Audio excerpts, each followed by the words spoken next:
jadinya.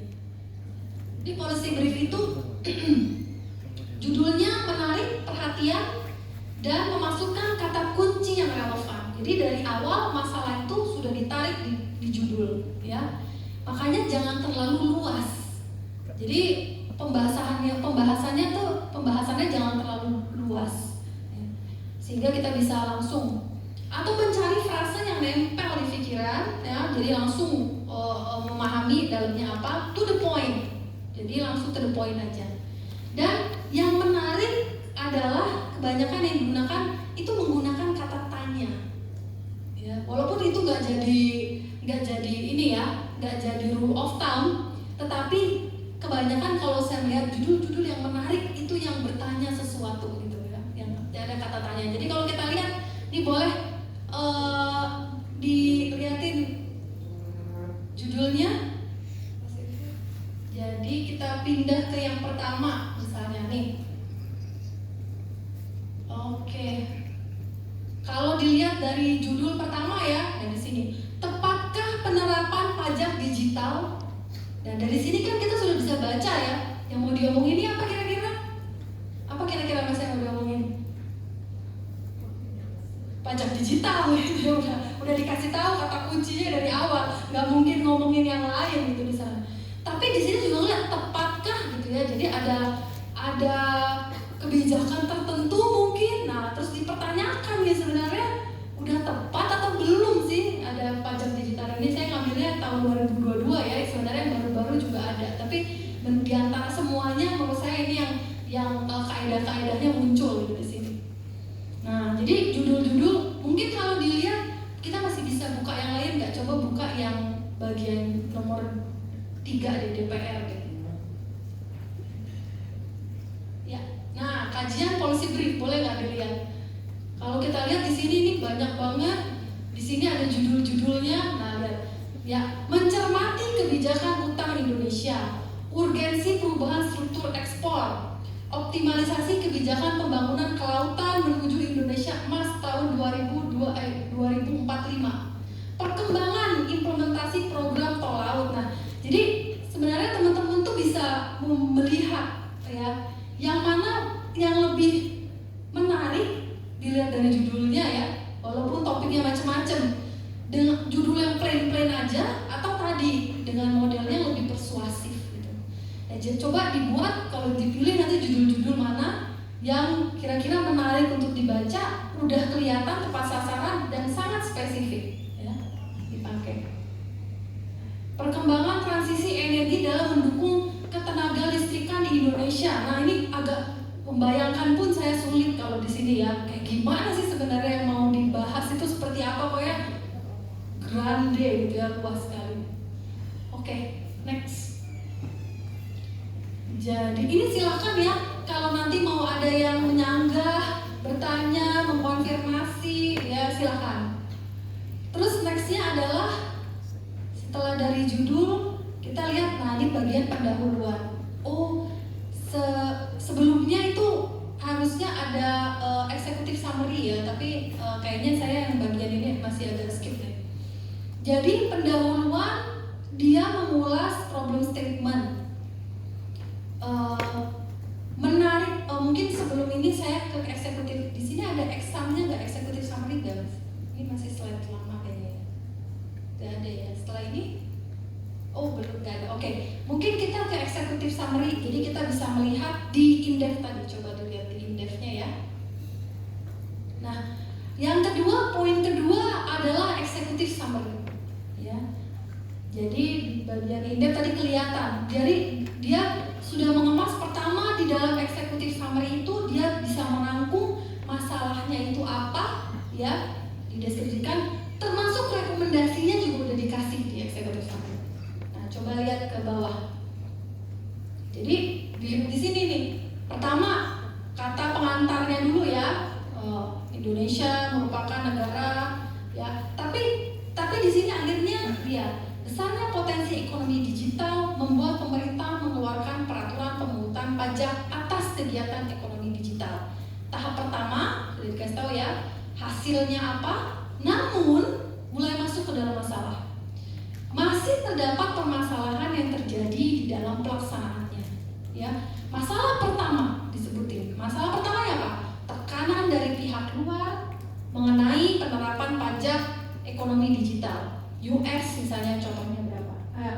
yang dilakukan. Masalah kedua yaitu keterbukaan data mengindikasikan setoran yang diterima oleh negara masih jauh dari potensi penerimaannya. Jadi masalahnya juga di-highlight. Jadi dikasih tahu di awal, pembukanya sedikit, terus perkembangannya apa, konteksnya apa ya, lalu malah langsung masuk ke masalah. Masalahnya apa? Disebutin satu apa, dua apa. Terus disebutin selanjutnya, maka dari itu ada rekomendasi yang ada nanti di bawah disampaikan di sini. Ada 2 rekomendasi. Pertama, kebijakan pengenaan pajak digital perlu dilihat kembali dengan evaluasi aspek ekonomi bilateral dengan negara tertentu, ya, dan ketepatan transaksi sebagai alat ukur utama, ya. Dan kedua, pemerintah menggunakan equalization device sebagai salah satu benchmarking kebijakan. Jadi di situ saya despite dari kebijakannya sudah tepat atau belum, mungkin teman-teman lebih paham ya. Tetapi cara menyampaikan di dalam executive summary ini yang perlu dilihat. Jadi dia nggak bertele-tele, sebutkan masalah dan konteksnya apa, disebutin secara detail, ya lebih terstruktur mengenai masalahnya, langsung masuk ke rekomendasi. Ya, jadi nanti bisa mulai begitu keringkasan eksekutif. Nah ini latar belakang ini adalah pendahuluan. Pendahuluan nanti boleh kita pindah slide-nya ya. Pendahuluan itu sebenarnya mau cerita mengenai isu atau masalahnya itu apa, ya. Mungkin boleh. Jadi pendahuluan. Nah, jadi mengulas problem statement perlu memperkenalkan topik, ya. Terus tentu saja pendahuluan itu adalah ibarat toko atau skala toko ya, itu barang-barang yang dipajang itu semuanya sebenarnya ada di pendahuluan ya. Jadi kita perlu menarik perhatian pembaca itu dari pendahuluan, kalau bisa dari paragraf pertama. Jadi paragraf pertama itu sebenarnya udah ngeliatin harusnya masalahnya itu apa sih ya. Lalu memberikan relevansi kenapa topik ini penting. Ini sering sekali yang kelihatannya sepele, tapi sebenarnya ini sangat krusial. Teman-teman itu perlu meyakinkan kepada pembaca bahwa ini sesuatu yang penting. Jadi bukan cuma disampaikan biasa aja gitu ya, secara deskriptif aja, enggak. Ini harus jadi gimana caranya masalah itu ditonjolkan sehingga kita ada kelihatan nih, ini kok jadi masalah banget ternyata ya, wah menjadi isu. Nah itu yang perlu, begitu-begitu tuh perlu ditampilkan gitu ya di dalam pendahuluan. Jadi kita nggak cuma ngomongin yang sederhana atau makanya dalam membuat policy research ini, teman-teman atau policy brief ini harus melakukan policy research terlebih dahulu sehingga bisa memahami betul masalah yang terjadi itu apa gitu. Nah ini yang mau dibahas secara singkat ya, tapi tepat di dalam pendahuluan. Jadi strukturnya latar belakang tuh biasanya masuk di dalamnya ada data gitu ya, konteks ini terjadi di mana, kapan, siapa yang ada terlibat. Sebenarnya kita menjelaskan latar belakang ya, yakinkan pembaca bahwa masalahnya harus segera diatasi. Jadi biasanya masalah yang dibahas dalam policy brief ini yang sedang terjadi dan perlu kebijakan. Ya, kita nggak bicara masalah yang terjadi 20 tahun yang lalu, 10 tahun yang lalu udah nggak update ya. Atau kita bicara mengenai sesuatu masih panjang masa depan lagi. Boleh dilakukan proyeksi. Nanti kalau kita lihat di yang Indef itu dia sudah melakukan, dia di tahun 2022 tapi dia memproyeksikan apa yang terjadi di 2025. Artinya apa? Wah, kalau kita nggak segera ngambil kebijakan, nanti bisa gini nih jadinya gitu. Jadi itu yang mau dia tonjolkan di dalam urgensi, ya. Berikan informasi tentang alternatif, ya, bagaimana policy brief ini akan mengulas hal tersebut dan juga tujuan penulisannya. Jadi penting untuk disampaikan juga objektif atau tujuan dari penulisan. Ya, next. Nah, ini boleh kita pindah lagi ya. Masih saya pindah lagi. Nah, ke latar belakang nih. Jadi kalau kita latar belakang, karena ceritanya digital, ya kasih tahu dulu tuh latar belakangnya cerita revolusi industri 4.0, cerita pandemi. Kenapa pandemi diungkit-ungkit di sini? Karena pandemi itu merupakan titik ya di mana digital itu lompat kebutuhannya dan lompat pertumbuhannya ya. Digital itu titik momentum luar biasa perkembangannya ada ketika pandemi. Jadi disampaikan bahwa dengan adanya pandemi ini ternyata meningkatkan kebutuhan digitalisasi. Sehingga dari digitalisasi jadi dilihat ini masalahnya. Jadi ada perubahan pola konsumsi masyarakat. Ini kan mau ngomongin pajak nih ya. Sebenarnya masih lininya sih panjang, tapi transmisinya dibentuk tuh. Oh iya, karena digitalisasi, konsumsi bertambah gitu kan. Apa aja konsumsi yang bertambah. Nah, ini ujung-ujungnya apakah kebutuhan-kebutuhan yang berbasis digitalisasi ini ya mekanisme pajaknya seperti apa gitu. Next. Jadi ini maksud saya ya ke scroll ke bawah. Nah, oke. Boleh dilihat lagi scroll ke bawah. Masih di latar belakang. Nah, ya. Jadi ini data yang tadi dilihat. Apa yang terjadi dari data-data. Boleh lagi. Nah, ini kan kelihatan dari 2019, 2020, 21 dan 25. Di sini point of time-nya waktu itu 2022. Jadi nanti teman-teman waktu lagi ngebuat policy brief itu juga bisa mengambil data-data ya yang berupa prediksi-prediksi. Nah, itu untuk memberikan argumentasi ya bahwa kedepannya tuh kondisinya akan begini loh. Ya, kondisinya akan bertambah loh. Nah, itu menimbulkan urgensi yang lebih besar. Oh, kenapa kita harus bergerak sekarang? Karena ada potensi dia akan berubah lebih cepat misalnya. Ya. Jadi prediksi-prediksi ditulis terus. Next. Lagi maksud saya ya scroll. Nah, jadi sudah muncul, ini baru kita udah muncul ini masalahnya. Namun permasalahan ini timbul ketika digital mulai menjajaki pasar Indonesia dengan playing field yang berbeda antara yang konvensional dengan yang digital. Nah, jadi sama ini diceritakan permasalahannya munculnya apa? Terus ada sesuatu yang dianggap tidak adil gitu di sini ya, yang terjadi sehingga dibutuhkan kebijakan dari pemerintah untuk menselaraskan. Ya, yang disampaikan gitu.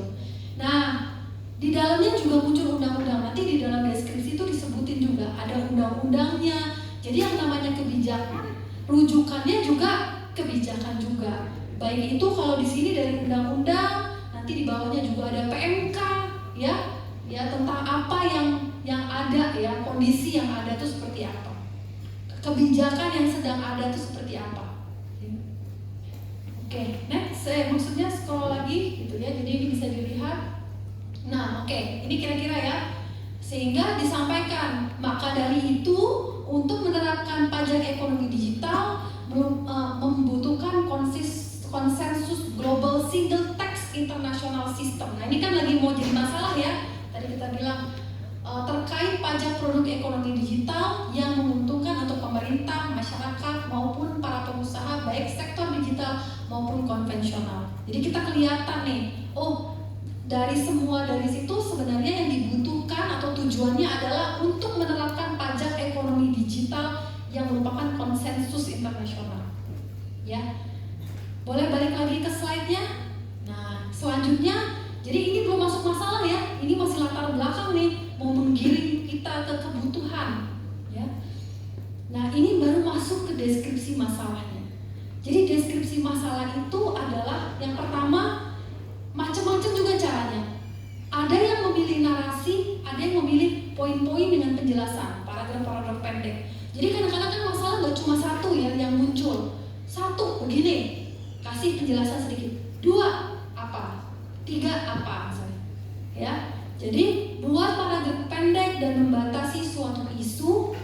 Pertimbangkan untuk meletakkan isu ini menjadi satu frase atau kalimat dan mencetaknya dengan huruf tebal. Kalau kita lihat nanti di sebelah, dia masih judul sebagai deskripsi masalah, ya. Jadi kondisi yang ada, ternyata masalahnya ada nih muncul ya, dicetak tebal. Nah, nggak jelas ya nanti ya. Jadi misalnya nanti ketika merasa bahwa dari situ tidak jelas, perlu dielaborasi lagi ya, dibuat strukturnya kembali. Jadi misalnya gini, tadi misalnya terbatasnya kesediaan data kesejahteraan sosial by name by address. Jadi bahasanya bisa sangat disesuaikan ya dengan kebutuhan. 2, kendala data kelompok-kelompok rentan. Nah, ini kalau di sini misalnya ada 2 isu ya. Jadi kalau kita lihat di Walt and Gilson menyampaikan mengenai analisis kebijakan, sebenarnya ada 3 hal yang perlu yang bisa menjadi permasalahan ya. Apakah isinya, kontennya dari kebijakan itu sendiri, prosesnya ya, atau konteks yang melibatkan dari aktor. Jadi siapa saja yang terlibat gitu. Prosesnya mungkin harus diatur nih, prosesnya seperti apa yang sebenarnya yang dianggap lebih sesuai gitu ya. Coba kita lihat contohnya nih yang di Indef ya. Nah ini ya, dia bilang tekanan penerapan pajak ekonomi digital. Jadi tadi di atas dibilangnya adanya kebutuhan pajak digital internasional. Nah tapi kondisinya gimana nih? Nah di sini yang diceritakan. Jadi permasalahannya apa sih sebenarnya ketika ada pajak penerapan pajak ekonomi digital yang sifatnya juga internasional? Ternyata ya despite dari ada undang-undangnya, ada kesepakatannya, ternyata ada dampaknya.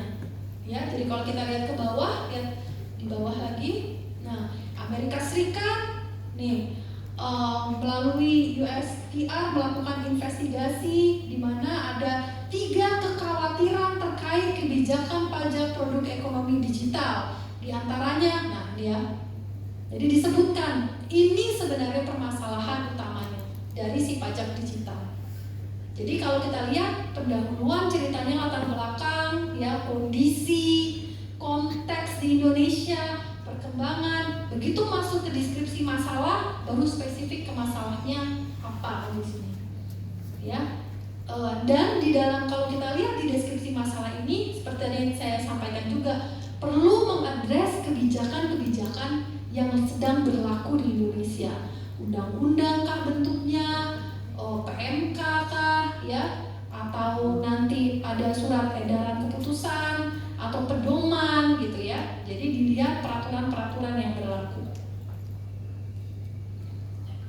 Jadi ini disebutkan ya, kedua apa, ketiga apa, dia khawatir. Terus next ke bawahnya, oleh karena itu terus melakukan investigasi, terus next lagi bawahnya.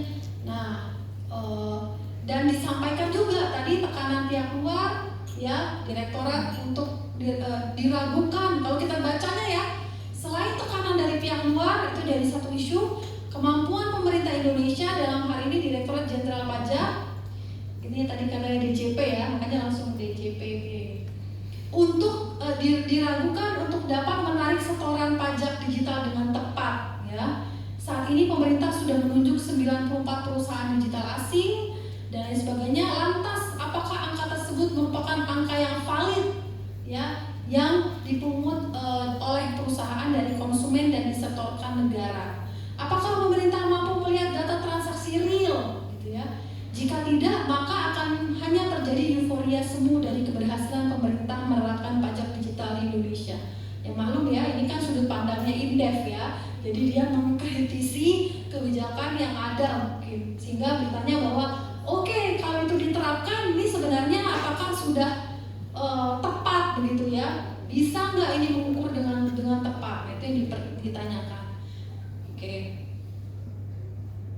Ya, jadi di sini yang mungkin apa namanya, sehingga kalau kita lihat ya nanti di bawahnya sudah masuk ke rekomendasi. Mungkin boleh dikembalikan. Nah, jadi di ini nextnya setelah deskripsi masalah, jadi ini tadi yang disampaikan bahwa perlu ada kerangka kebijakan dasar. Dalam hal ini sebenarnya kerangka kebijakan apa yang ingin disasar gitu. Ya, jadi kan kalau tadi bicara mengenai policy recommendation, ngomongin kebijakan, harus jelas sebenarnya kebijakan yang mana sih yang mau disasar. Kalau tadi sudah disebutkan, ya ada PMK nomor 40 atau 44 tadi ya, lalu ada undang-undangnya gitu. Jadi kita lihat aspeknya itu sebenarnya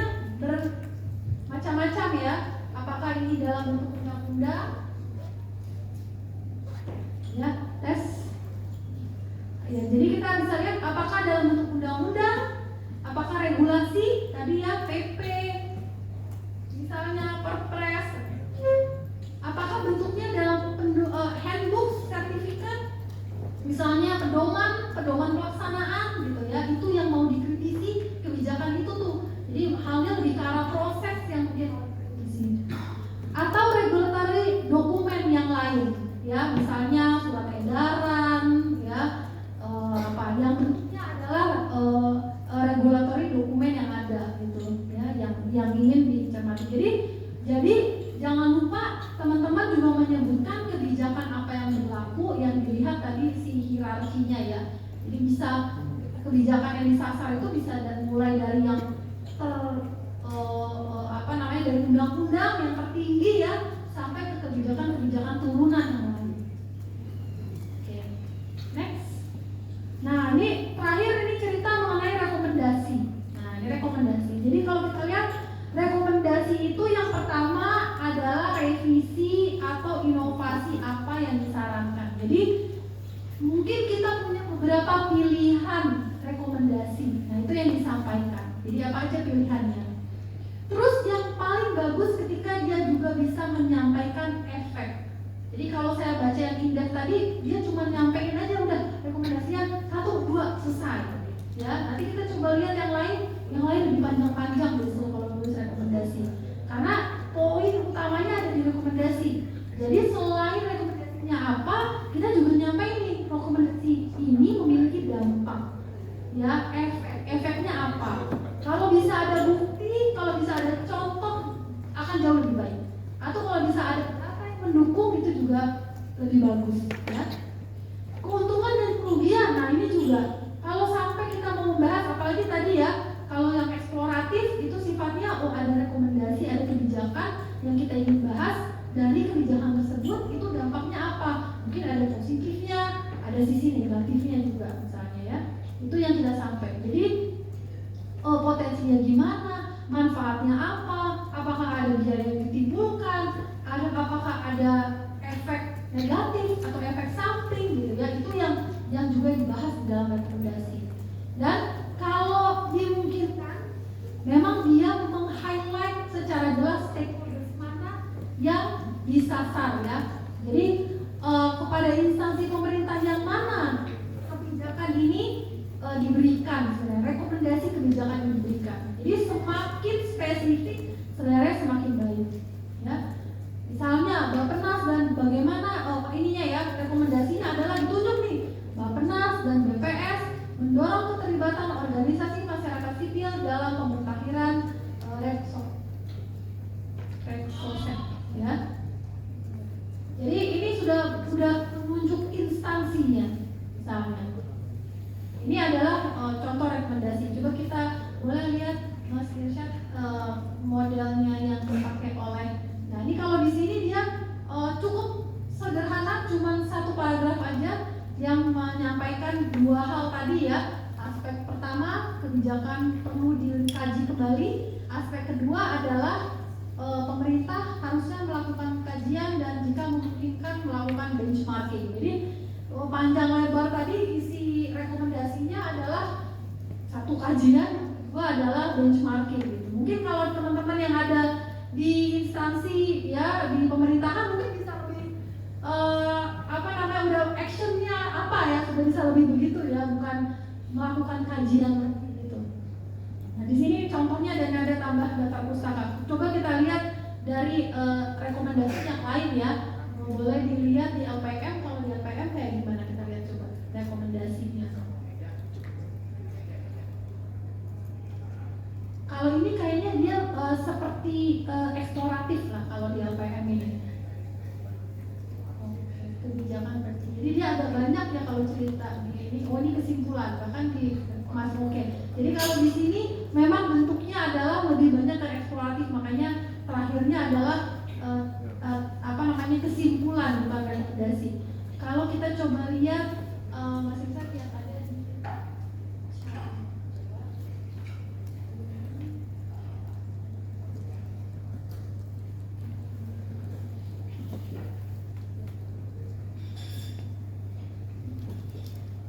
di ini juga menarik ya.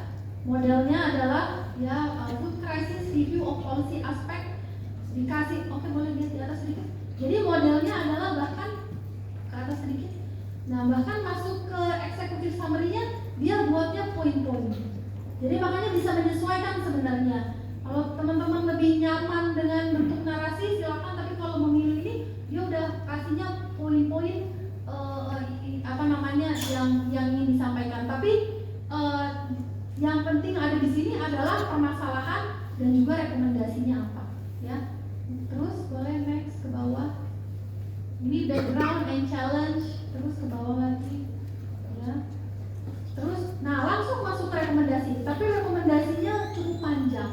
Jadi ada short term strategis, ya. Kalau kita lihat, jadi lebih implementatif lah kalau kita lihat di sini ya bentuknya, ya, bahwa apa saja yang harus dilakukan ada penjelasannya juga ada.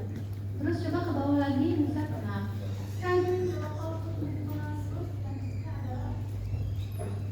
next, ya, jadi cukup panjang kalau kita lihat di sini ada medium term strategis, ada strategi jangka pendek, strategi jangka menengah, dan strategi jangka panjang. Juga di dalamnya poin-poin apa saja yang harus dilakukan di dalam strategi-strategi tersebut, ya. Jadi cara menulis rekomendasi ini juga bisa macam-macam. Yang disarankan adalah rekomendasi yang memang tepat dan terukur, ya. Jadi bisa dilihat dari situ dampaknya kelihatan apa, ya, dan implementasinya itu juga sudah cukup jelas. Apa sih yang harus dilakukan sebenarnya? Ya, jadi kalau di bawah strategis ya kalau kita lihat di sini.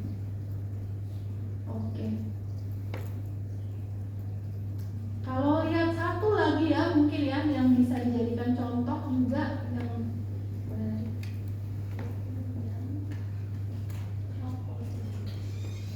nah ini juga, ini Health Policy Brief oleh Health Policy Institute of Ohio. Ini juga menarik ya, karena modelnya adalah dia ngasih tahu di judul aja dia udah bilang promoting positive social, jadi strategies to prevent adverse childhood experience in Ohio. 3, promoting positive social norms on intervening to lessen harm. Jadi di judulnya bentuknya 2. Kalau teman-teman ngelihat judul tadi ya, kita balik ke judul itu bisa ada satu yang bentuknya sekali kalimat aja, ada juga yang kalau memang perlu penjelas disebutnya subjudul. Jadi tadi ini kayak ada 2 strategi, tapi di bawahnya dia kasih lagi seperti subjudul yang menjelaskan isinya apa. Jadi disebut 3, promoting positive social norms and intervening to lessen harm. Jadi 3 findings to policy makers, bahkan di dalam executive summary-nya udah di highlight 3 hal findings yang bisa diperuntukkan untuk pemangku kebijakan, ya. Terus ke bawah mungkin kita lihat next, terus strategi 1. Jadi ini sudah sangat spesifik ya, strategi 1, terus ke bawah lagi strategi 2, dan langsung masuk ke strategi 3 ya. Terus ke bawah, di bawahnya adalah notes. Jadi kalau di Ohio ini memilih sudah langsung cerita masalahnya pendek aja, tapi banyaknya panjangnya adalah di rekomendasi, ya. Nah kalau dilihat di beberapa contoh yang ada, memang yang sering dilakukan adalah model, karena kita sudah punya pedoman tadi ya, biasanya kita modelnya ada naratif sedikit, masalahnya disebutkan di awal apa, pendahuluannya ada, baru masuk langsung ke rekomendasi, di mana rekomendasinya tadi juga lebih spesifik, lebih panjang ya. Oke, di PPT-nya boleh dikembalikan. Oke. Nextnya ini udah. Oh, nah ini mungkin yang terakhir saya ingin sampaikan. Jadi sebetulnya kalau pertanyaannya kita sekarang nih harus melek teknologi kan ya teman-teman ya. Kita tahu AI ini punya 2 mata pisau ya, satu. Tapi kita manfaatkan yang baik dari artificial intelligence. Kalau menurut saya sangat sayang kalau teman-teman nggak bisa memanfaatkan tenaganya si AI. Karena AI ini fungsinya sebagai research assistant. Dia kayak menggantikan kita sebagai research assistant. Bahkan kita di penelitian di perguruan tinggi nggak bisa kita tutup mata atau menganggap mahasiswa ini polos-polos nggak gunain AI. Oh, mereka mah jauh lebih canggih-canggih. Biasanya kita yang dikasih tahu, Bu, kalau mau nyari literatur itu bukan AI ChatGPT aja, Bu. ChatGPT suka ngaco, tapi harusnya pakai yang lain gitu ya. Terus dan banyak sekali jenisnya. Jadi mereka udah coba macam-macam. Dan itu mesti juga dilakukan oleh teman-teman menurut saya gitu. Dan mereka tuh sangat powerful. Jadi mungkin saya percaya sih udah mungkin udah sering menggunainnya ya. Kalau ada punya yang itu, oh Gemini aja atau Gemini, kalau di sini ya Gemini.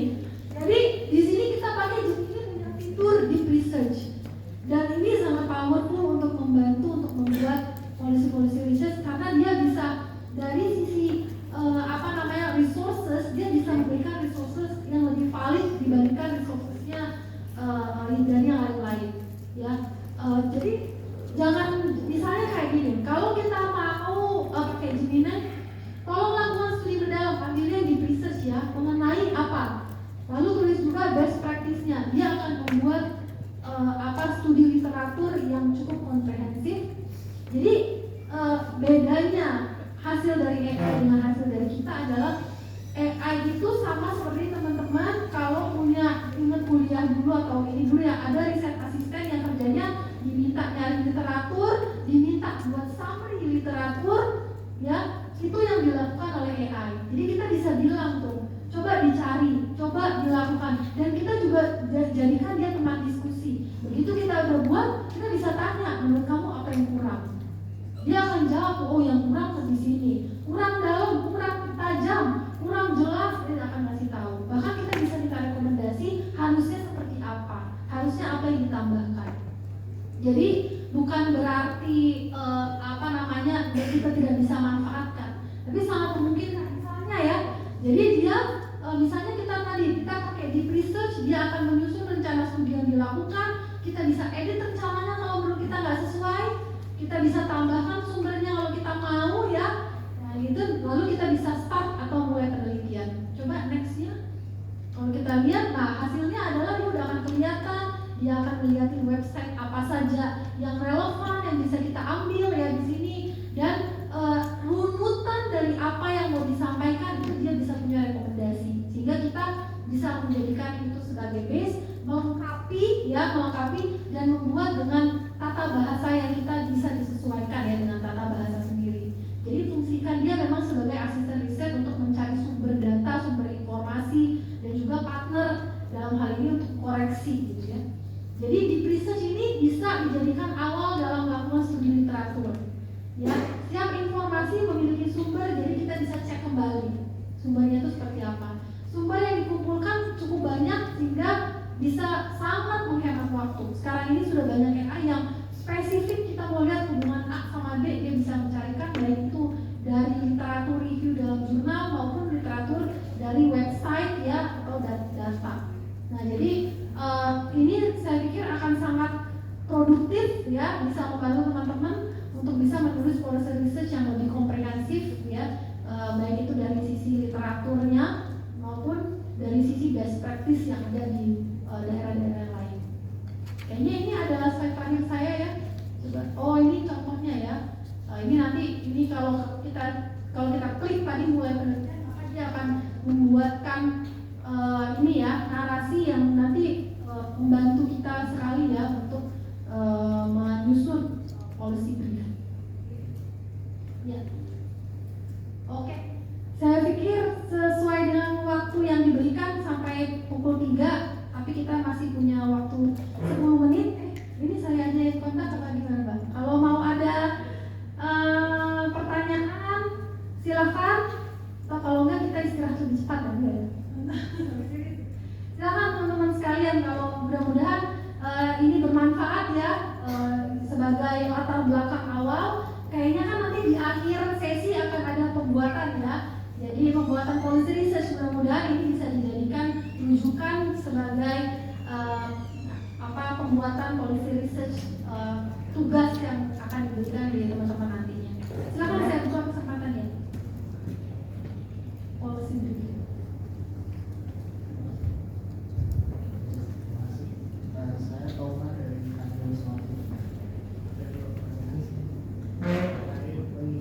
policy brief itu waktu idealnya untuk menulis itu berapa lama, termasuk menganalisanya. Karena kondisinya di kantor itu setiap bulan itu disusun, setiap bulan disusun, setiap minggu ada namanya weekly report disusun juga. Nah, ada yes, semuanya ada rekomendasinya. Nah, masalah selanjutnya adalah tidak setiap kantor ini jumlah SDM-nya sama. Biasanya waktu idealnya itu justrunya sama sih. Terus kalau bisa SDM yang dibutuhkan itu minimal berapa, atau dari resource yang kayak gini aja, apakah ada dari ekonom, dari statistisi, atau dari analis yang lain, itu berapa. Mungkin pertanyaan juga mungkin teman-teman yang lain juga ngalamin ya, ketika menyusun rekomendasi itu mungkin itu dari pimpinan ada mintanya tone-nya jangan negatif. Nah, ini menyikapi ini gimana nih? Karena kan tidak selalu hasil rekomendasi itu kan bisa ditonkan positif ya. Kalau memang hasilnya negatif ya kita ngomong apa adanya untuk perbaikan gitu. Nah, ini menyikapinya gimana? Ini kita jadi masih. Baik, terima kasih Mas Taufan. Tova. Oke Mas Taufan, terima kasih banyak pertanyaannya. Ini sebenarnya pertanyaannya mungkin buat pimpinan nih cocok ya, apa namanya, sebagai bahan masukan. Karena kalau bicara masalah waktu ya, ini akhirnya sangat subjektif dan bervariasi. Pertama dari kedalaman yang mau isu apa yang ingin dibahas gitu.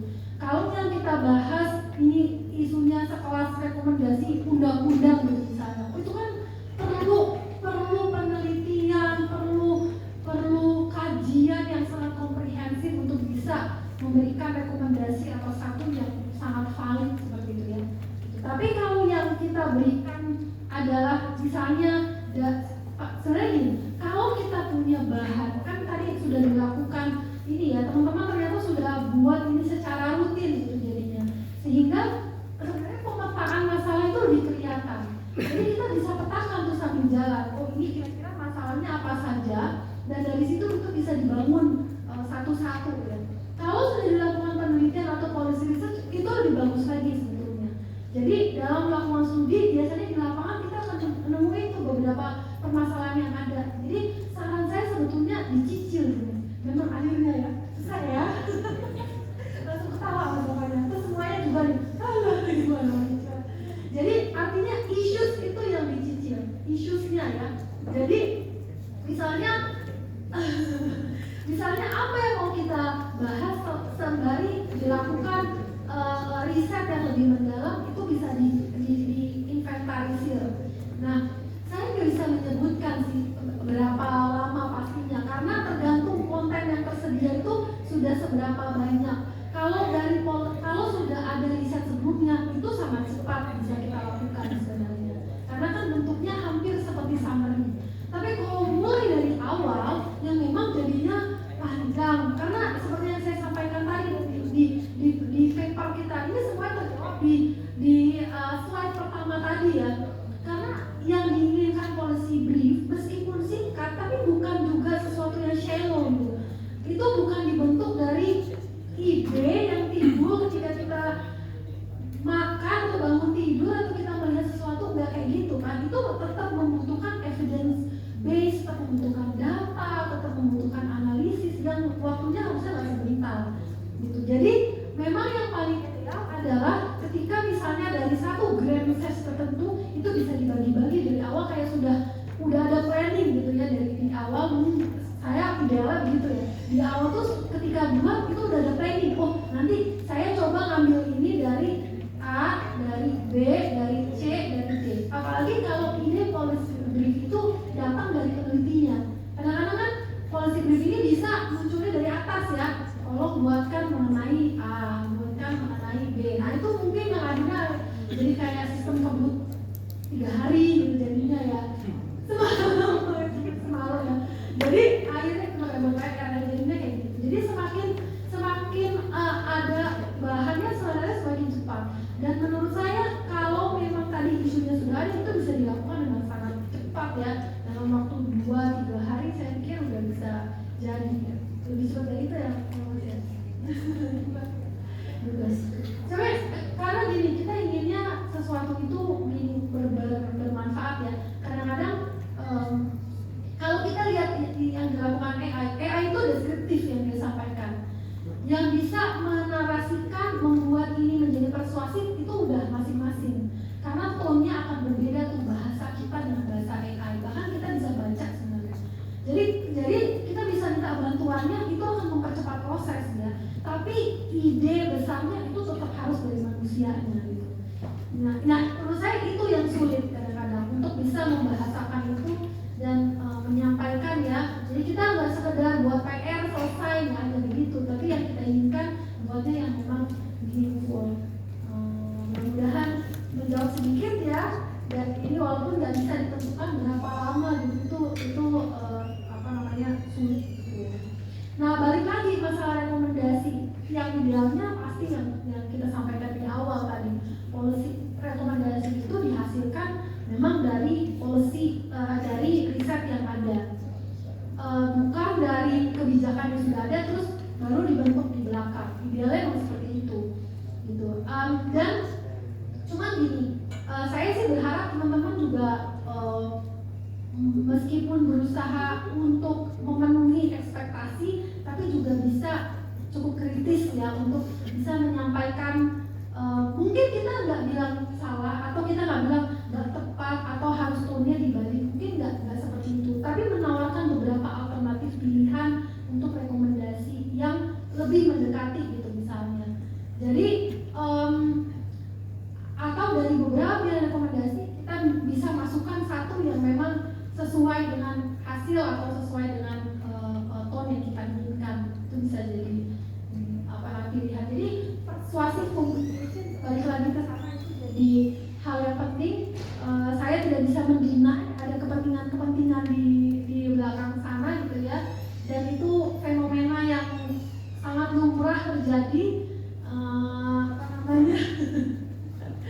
Tapi sebagai seorang researcher kita tetap perlu menyampaikan apa kondisi di lapangan. Itu minimal tanggung jawab itu sih yang perlu. Bahwa nanti harus ada perubahan kayak gitu ya, minimal teman-teman tuh udah punya standing position gitu dari di situ.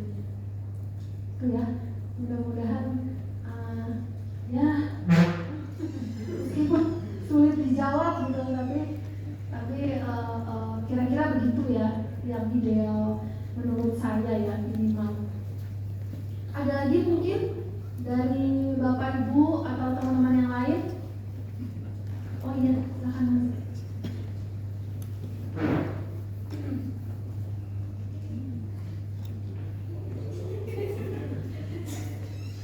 Biasa itu ya, karena gajah di depan mata itu memang tak terlihat ya.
Pertama, ini tadi mengenai metode ya.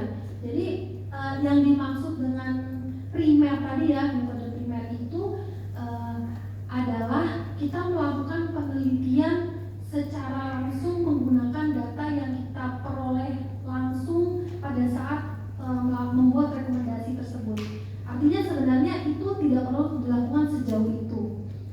misalnya gini, jadi bukan data primer itu dalam arti data yang digunakan untuk mensupport, tapi pada saat melakukan penelitian itu kita sebenarnya di dalam policy brief tidak mengharuskan untuk metodenya dengan primer research gitu. Jadi artinya kita melakukan FGD dulu tuh sebelum membuat brief data policy brief, atau kita melakukan sampling dulu ke lapangan misalnya. Nah itu bentuknya policy research sebetulnya.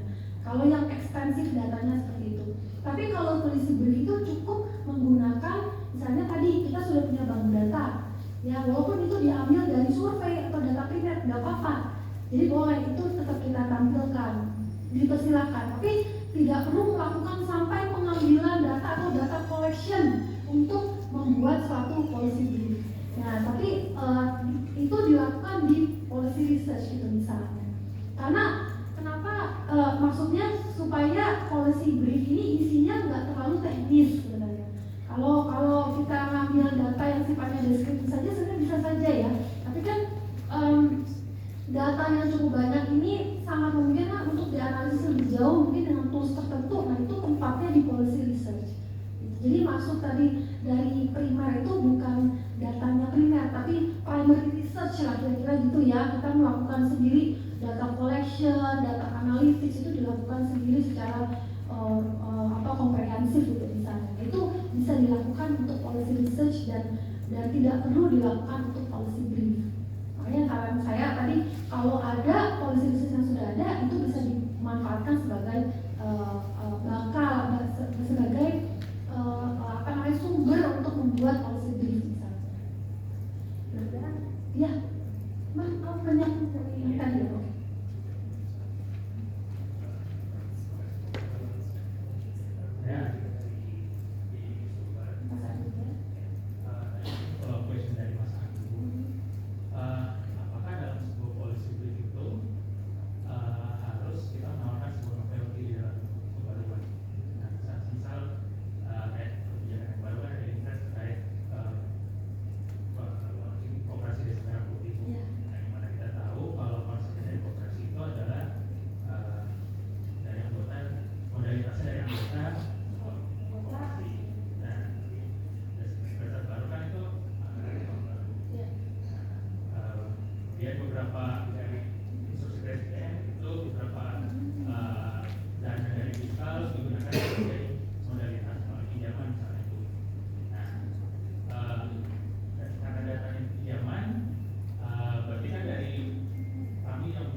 Oke baik, terima kasih Mas Adit. Nah ini sebenarnya kebijakan yang perlu dikaji ya, seperti kita sampaikan di awal ya.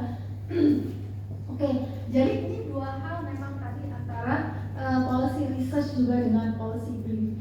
Kalau tadi ya sifatnya policy brief itu kita mengevaluasi kebijakan yang sudah ada. Jadi tadi dua, sifatnya eksploratif atau tadi advokasi. Kalau eksploratif kita ingin menyampaikan kembali, jadi kayak mendiseminasikan kebijakan yang sudah ada itu seperti apa, implementasinya harusnya gimana, itu kita bisa sampaikan melalui policy brief. Yang kedua adalah advokasi, jadi kita punya rekomendasi, punya opini, setuju nggak setuju, harusnya seperti apa gitu. Kalau novelty, ya misalnya definisi novelty itu yang saya bayangkan adalah satu kontribusi ilmiah tertentu tuh di situ. Jadi memang arahnya kita tidak sampai sejauh itu untuk sebuah policy brief ya. Jadi dia membahas satu hal yang sedang berlaku, jadi satu fenomena yang berlaku ya. Lalu kita memberikan opini atas kebijakan tersebut, rekomendasi atas kebijakan tersebut.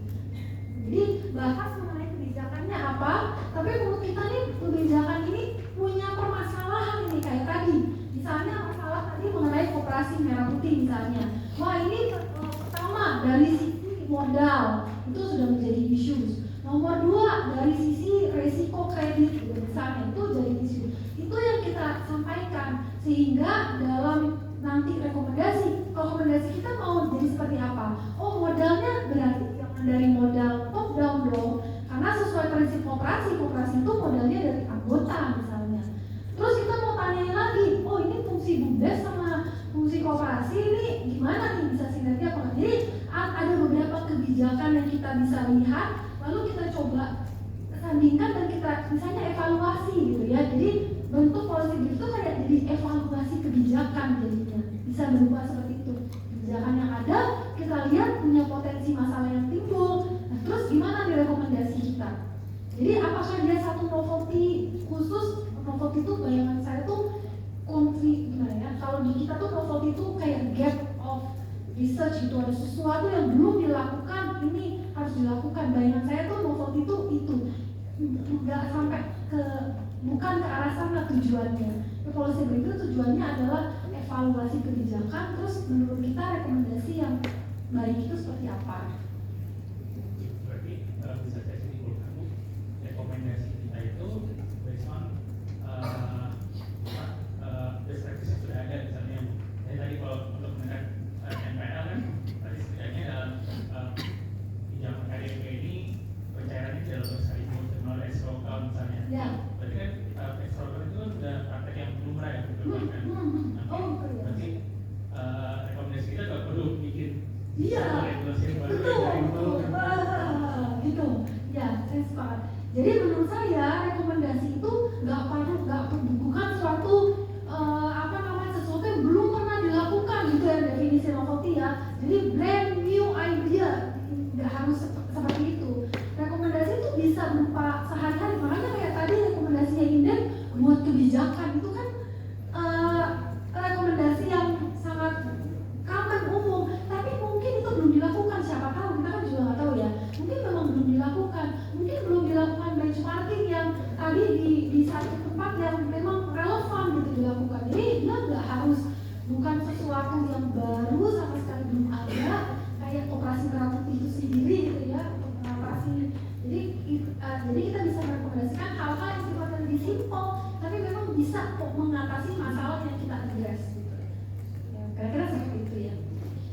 Tapi tadi saya ada pertanyaan lanjutannya dari Mas Alif tadi ya, mengenai perilaku ya. Kalau riset-risetnya terkait perilaku, saya pikir bisa menyesuaikan. Cuma gini, data itu, statistik data itu dibutuhkan untuk mendukung konteks permasalahan. Makanya kadang-kadang kalau kita cuma cerita aja, ini kita seperti klaim sesuatu kondisinya. Tapi kalau ada data, kita paparkan ini real loh. Makanya dibutuhkan data itu untuk mensupport masalah, support idea, support konteks gitu. Jadi ke sana. Tapi untuk rekomendasi ya nggak perlu sampai pada tahap data. Dan saya pikir di luar dari kuantitatif gitu ya, masalah-masalah isu sosial itu datanya pasti ada aja. Isu sosial terkait kejahatan misalnya ya, tadi mau behavior yang kita bahas, pasti ada banyak data di baliknya yang menimbulkan ada perubahan perilaku ini misalnya. Itu kan dari data-data yang kita dengar sebelumnya. Jadi sifat data itu supporting ya tadi ya, sebagai untuk melihat satu permasalahan yang kondisi yang ada. Mudah-mudahan menjawab ya Mas Alvin ya. Oke, masih ada lagi Bapak Ibu sekalian, Mbak Mas ini, saya lihat masih fresh, masih muda-muda. Jadi saya yang Bapak Ibu kayaknya ini. Saya jadi mungkin cukup ya.